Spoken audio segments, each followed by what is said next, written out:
Mambo vipi guys? Mimi naamini wengi wenu hata kama sio wote mmekutana na video ya huyu binti hapa juu ambaye alikuwa anaongea waziwazi kwamba yeye anauza mwili wake na anapatikana Tandale, au sio? Shimo la halali ni 10,000, shimo la haramu ni 20,000. Unajua hapa swali kubwa la kujiuliza, hivi watu kama hawa hawanaga ndugu? Sio, unanielewa? Yaani kabla hujafanya kitu, hivi unafikiria kwamba jamii itanitazamaje?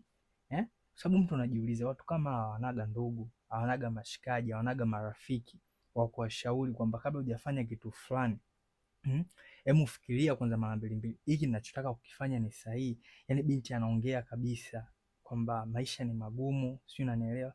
Kwa naamua kufanya hivyo kwa kuwa nina mtoto mdogo, kwa sababu yeye mwenyewe ni mtoto, afu bado tena anasema ana mtoto. Oa, Gen Z naipeleka dunia ya kazi sana. Afu tatizo kubwa la wasichana wengi hawapendi kufanya kazi. Yaani wanategemea kwamba kile kisanduku chao cha manyoya ndo kiwalishe, kiwavishe na kiendeleze maisha yao. Ndio maana wanawake wengi unakuta watoto wadogo wanaikukomaa, wanaikuchoka. Jamani, ngono inachosha. Hii video yani ukiangalia hata kama ndo mzazi unakutana na video, labda just imagine ndo mwana, kwa sababu mtu baki tu unaumia. Vipi akiwa mwanao? Wanawake, mjifikirieni mara mbili kabla mjafanya video. Okay, make sure umenifollow, umelike na comment kwa video nyingine kama hizi. Asanteni.